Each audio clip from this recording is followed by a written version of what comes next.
সারা দেশে সেনাবাহিনীকে ম্যাজিস্ট্রেসি ক্ষমতা দিয়েছে সরকার। আগামী ৬০ দিন বাংলাদেশ সেনাবাহিনীর কমিশন অফিসাররা এই বিচারিক ক্ষমতা কাজে লাগাতে পারবেন। এর ফলে ভ্রাম্যমাণ আদালত বসিয়ে অপরাধীকে সাজা দিতে পারবেন তারা। মঙ্গলবার রাষ্ট্রপতির আদেশক্রমে জনপ্রশাসন মন্ত্রণালয়ের প্রেষণ ২ শাখার সিনিয়র সহকারী সচিব জ্যোতিপুর স্বাক্ষরকৃত এক প্রজ্ঞাপনে এ তথ্য জানানো হয়েছে।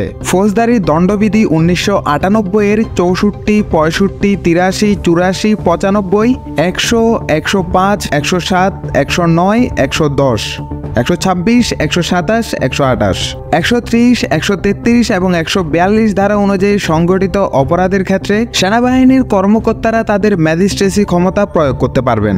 এই প্রসঙ্গে আন্তঃবাহিনী জনসংযোগ পরিদপ্তরের পরিচালক লেফটেন্যান্ট কর্নেল সামিউদ্দৌলা চৌধুরী গণমাধ্যমকে বলেন, আমাদের এই আদেশ দেওয়া হয়েছে এবং সেই অনুযায়ী কাজ করব। তিনি দেশবাসী এবং সবার সহযোগিতাও চেয়েছেন। আইনের এসব ধারা অনুযায়ী একজন নির্বাহী ম্যাজিস্ট্রেটের যেসব ক্ষমতা রয়েছে। ধারা ৬৪, ম্যাজিস্ট্রেটের উপস্থিতিতে অপরাধ সংগঠনকারী ব্যক্তিকে গ্রেপ্তার করার বা গ্রেপ্তারের নির্দেশ দেওয়ার এবং হেফাজতে রাখার ক্ষমতা। ধারা ৬৫, গ্রেপ্তার করার ক্ষমতা এবং তার উপস্থিতিতে গ্রেপ্তারের নির্দেশনা যার জন্য তিনি গ্রেপ্তারি পরোয়ানা জারি করতে পারেন। ধারা ৮৩, ৮৪, ৮৬, ওয়ারেন্ট অনুমোদন করার ক্ষমতা বা ওয়ারেন্টের অধীনে গ্রেপ্তারকৃত অভিযুক্ত ব্যক্তিকে অপসারণের আদেশ দেওয়ার ক্ষমতা। ধারা ৯৫, নথিপত্র ইত্যাদির জন্য ডাক ও টেলিগ্রাফ কর্তৃপক্ষের দ্বারা অনুসন্ধান এবং আটক করার ক্ষমতা।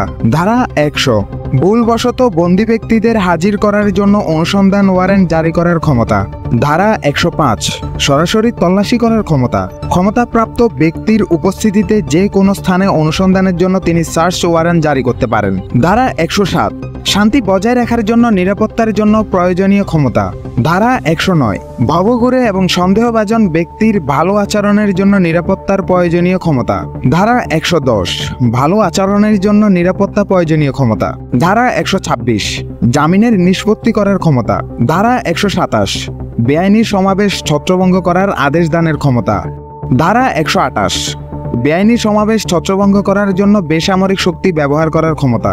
ধারা ১৩০, বেআইনি সমাবেশ ছত্রভঙ্গ করার জন্য সামরিক শক্তি ব্যবহার করার ক্ষমতা। ধারা ১৩৩, স্থানীয় উপদ্রব নিয়ন্ত্রণে ক্ষেত্র বিশেষে ব্যবস্থা হিসেবে আদেশ জারি করার ক্ষমতা। ধারা ১৪২, জনসাধারণের উপদ্রবের ক্ষেত্রে অবিলম্বে ব্যবস্থা হিসেবে আদেশ জারি করার ক্ষমতা। উল্লেখিত ক্ষমতা ছাড়াও যে কোনো নির্বাহী ম্যাজিস্ট্রেটকে মোবাইল কোর্ট আইন ২০০৯ এর অধীনে মোবাইল কোর্ট পরিচালনা করার জন্য সরকার এবং সেই সঙ্গে জেলা ম্যাজিস্ট্রেট দ্বারা সংশ্লিষ্ট এখতিয়ারের মধ্যে ক্ষমতা দেওয়া হয়েছে।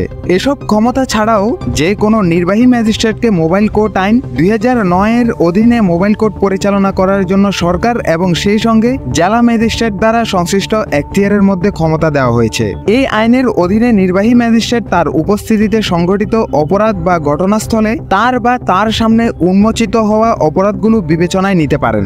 অভিযুক্তের স্বীকারোক্তির পর ম্যাজিস্ট্রেট সংশ্লিষ্ট আইন অনুযায়ী অপরাধীকে সাজা দিতে পারেন, তবে কারাদণ্ডের ক্ষেত্রে ২ বছরের বেশি নয়। শারিয়াত তাওসিফ, দৈনিক সমাচার, ঢাকা।